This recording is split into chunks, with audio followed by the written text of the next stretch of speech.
Alrighty, pumpkin pops, push pops, and pumpkin pops. We're going to talk about my FN Scar 23 Baker Sam 7K. We're going to do the truth this time, and kind of actually surprised that the other video didn't get more views. I thought it was pretty funny myself. Every time I watch it, I just laugh my ass off. I think it's fucking hilarious. Evidently, other people don't think that, but alright, so we're going to do the truth on this thing. I still call it my FN Scar, and if you're not sure why, it should be pretty obvious. The paint, obviously. The color. The color is, two different colors of green. So, and I don't know why, because I mean, the handguard is, well, the handguard's anodized as far as I know. These are anodized, so you would think the handguard would come out the same color if that had something to do with it. And this is all the same color. This is all Cerakote Noveski Bazooka Green, which to me is the most awesome freaking color.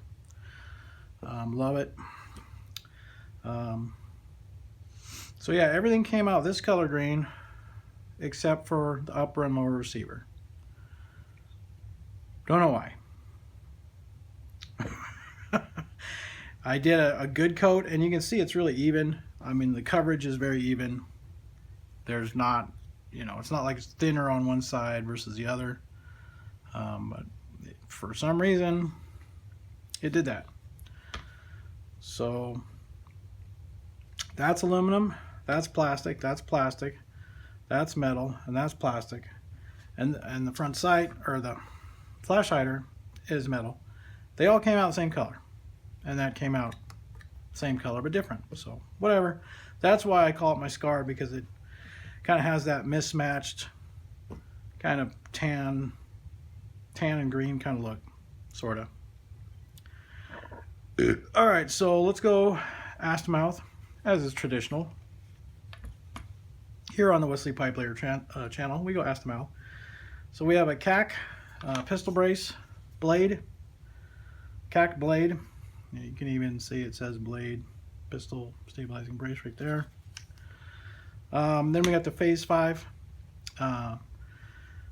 pistol buffer tube. And then internally we have just a really cheap generic buffer and spring, because literally it's not even being used really. So in saying that, in case you weren't aware from the first video, this is chambered 22 LR, and this is a super sweet combo, because what we have here is the Cmmg Conversion Kit. So the Cmmg Conversion Kit takes the 223/556 chambering and has this little adapter hose here, little bullet nozzle, and makes it 22 LR. And I could, I've thought about getting the dedicated 22 barrel, and then I could get rid of this, but I don't really want to go through all that. And there is a side benefit that this is actually 2 calibers. I can actually shoot 22, and I can take this out, and all I have to do is take out this adapter, and then I can shoot. I still have the buffer and spring, so buffer and spring are still in there. I could shoot 5.56 223. The only issue that might occur, I kind of hinted on it in the other video, but I was using oddball terms, so it might not come through, is that the wasserdoozle, the thingamabobber pipe thing. Shit, what is totally blowing my mind right now. The gas tube. Because I'm shooting 22s all day long, the gas tube does get kind of clogged up, but I'm sure if you shot 5.56 through it, it would just blow it all out. So I don't really think there would be an issue. You might get a dump of carbon right into that first shot in the bolt carrier, but I don't really think that would be a big deal. It might, You know, if it was like hard chunks of carbon, maybe. I don't know, but I've never done it. I don't care. I like running at 22. But like if I had to, like if I literally could only choose one gun, like survival mode, and I had to leave the house and run, this would probably be it, because I would take an extra bolt carrier and a cleaning something, and I would take both calibers. I would take 223 and 22. You know, maybe 100 rounds of 223 and you know, 300, 400, 500 rounds of 22. So in that scenario, this is awesome. This is like a perfect survival gun, really. So anyways, next up, talk about this piece here. This is the Better Mag magwell adapter. Maybe you can see that. Better Mag magwell adapter. Oh, a little piece kind of. There's a little foamy piece that goes here, and it was glued on, and it.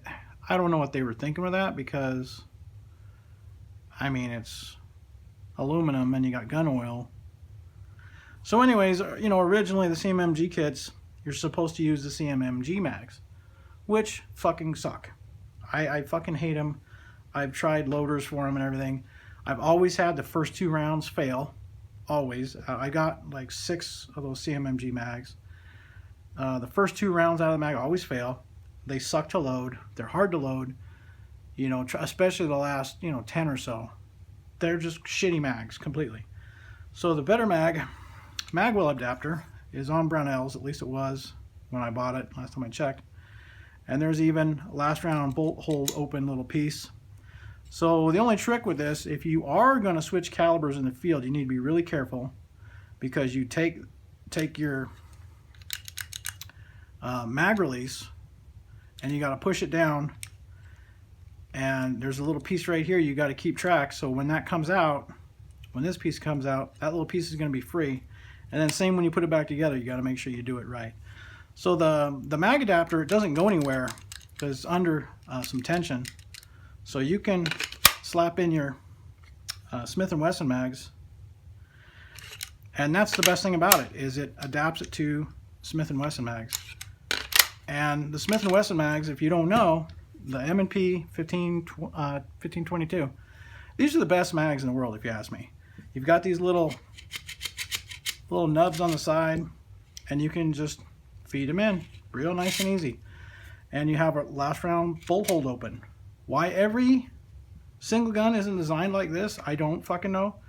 And I've had enough problems. Like I was just shooting this weekend, shooting yesterday with a friend of mine, and I was shooting a Ruger 1022 Charger, which is nice. You know, it's short, it's light, it's fun. But literally, I had 6 magazines, and the second or third round, every fucking time, every magazine would choke. Either it would dive up too hard into the top of the barrel, top of the chamber, or it would nosedive into the mag, one or the other. You know, and then probably usually like the 5th round would do basically the same thing, one or the other. Either jamming into the mag or up into the chamber. And plus those mags, they're not hard to load. They're pretty easy, but this is easier. I mean, this is just a really excellent magazine. So if you don't know, the Smith & Wesson 1522 is the shit. It is the thing to buy. If I didn't have this, I would buy their pistol version. I already have the rifle version.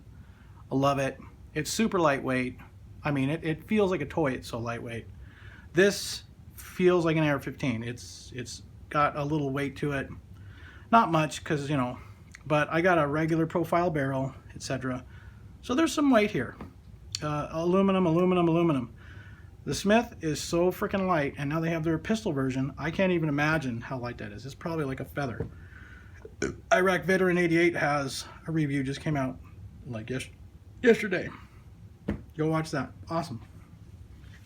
So anyways, Better Mag magwell adapter. Works great. Again, I don't know why there's a little foam piece here. It just gets lost. But it kind of snugs it up a little bit. I just have a regular standard trigger. A mil-spec one, but this one is nice and smooth. I don't know where it came from. I don't know where I got it from, but it's nice and smooth, so it works and it's fine. One of the things I always do to the springs on the safety when I built, obviously this was not a kit. I assembled this from just all kinds of random parts. I've gone through a couple different configurations, had different handguard, and then finally decided, no, nice handguard, Cerakote, etc. But anyways, these trigger parts, don't know where they came from, but they're nice and smooth. So I used them, and then, oh, that's what I meant, the spring. I always cut off like 2 or 3 coils of the spring, because to me, there's always just way too much tension on that safety. So I like it lighter and quicker, smoother like that. So that always helps. The pins lower parts kit is probably just a Cmmg kit. They sell their builder's kits for like 45 bucks, no trigger. That's probably what all that is. So nothing too fancy. Then I got the Magpul SL. I love the SLs. They're nice and slim and small. I guess that's what SL means, is slim, I guess. I just love them. Especially in something light like this, just awesome. So that's pretty much the whole lower mag adapter and everything. Like I said, last round bolt hold open works. You can see that. Now onto the upper. Got just a regular charging handle, and then my local shop, they sell these really cheap, like $10 extendo latches, and they're they're really hard to put in. One tip with that though, just so you know, get a table like this and get one of those clamps, like a whatchamacallits. I like these Irwin quick grip clamps here, and I just clamp it down to the table. Actually, usually do it upside down. Well, it depends. But get a block under there so the pin is up away a little bit. And get your pin out, get your new one, and then have the clamp hold it to the table, and then push this in, getting past the spring and getting it lined up in the hole, and then put your pin in. That way you've got 3 hands going on. So just a little quick tip here. So anyway, nothing too special, a little cheap latch, but these really work great. I've got different versions of them. Mission First Tactical has a little one in a pack that's like, I think 20 bucks or something. That's well worth it, well worth it. Then it's just a standard upper. It does have the AH, so Anchor Harvey Forging, and I don't remember who I bought it from or what brand name it was under. So I don't know, whoever. Then we have the Bussa Hanel. I thought it was a Bussa Hanel Tum, but no, it's a Bussa Hanel So Bussa Hanel these kind of suck. I've got a lot better, but hey, it's still working. I don't have any problems with it. Originally I bought one of these for my wife for her 1022, way long time ago. And I ordered it off Amazon. It had the yellow lettering. And that one has been absolutely awesome. It's bright as fuck. And I live in the desert where it's so bright that you need a bright, especially when the sun's really out there, you need a bright red dot. This one is okay bright, but that yellow label one, I don't know why the letters are yellow. Every one I bought since then, from everywhere, they've all had white lettering. So I don't know why, but that one is awesome. The rest of these kind of suck, and I've got, like I say, I probably bought 5 or 6 of these, and I've only got like 3 of them that are reliable. The other 3, they always have like flickering. You're shooting and it'll go off, and then you shoot again and it's back on, and then you mess with the knob and it flickers on and off, on and off. So something with the contacts right there sucks. So I don't like them, but they're okay. This one's still working. I prefer the Hollow Sun or maybe the Sig Romeos. The Hollow Suns I really like. The True Glow, True Tack, actually, those are pretty cool. I like those a lot. They used to be cheap. Now they're not cheap at all. I guess everybody started realizing they're pretty nice for the money. So they're not cheap no more. So again, Cmmg conversion, yada yada. All right. Next up, we got the Midwest Industries SS something. I can't remember exactly, but I know it's a Midwest Industries SLK or SSL or whatever. And then I'm gonna just hold on to that. We got the Yankee Hill little Pro gas block, nothing special, regular gas tube from somewhere. The barrel is a Brownells. It's a Brownells. I bought it a long time ago. I think it's a 11.5, I think, I want to say. Bought it a long time ago. Originally was going to do a 5.56 build, and then saw the conversion kit and decided, well, why not? I already have the barrel. So that's how that started. I saw these, thought that was really cool, and I already had the barrel. So it just worked out really good that way. And for a long time I had just a regular the plastic like mil-spec type handguards, and a funky kind of funky nose end, because all I had was the little metal ring that holds the handguards, and then straight to the low pro gas block, so it kind of looked weird. Had the regular flash hider, so it was just kind of weird looking that way. So in doing this, you know, I knew I was going to put on this handguard. I got this on clearance from or not clearance, it was blemished from Midway. Got it on sale for like 85 bucks, and it had a really bad ding, I think like right there. This whole bar was pushed in about 1/8 of an inch, so it was bent in and just a tiny scratch. Other than that, it was perfect. So I bent it out, and after I sandblasted, you can't even tell. I mean, it looks perfect now. So enough of that. Got rid of the regular flash hider and put on this. I gotta pull it out.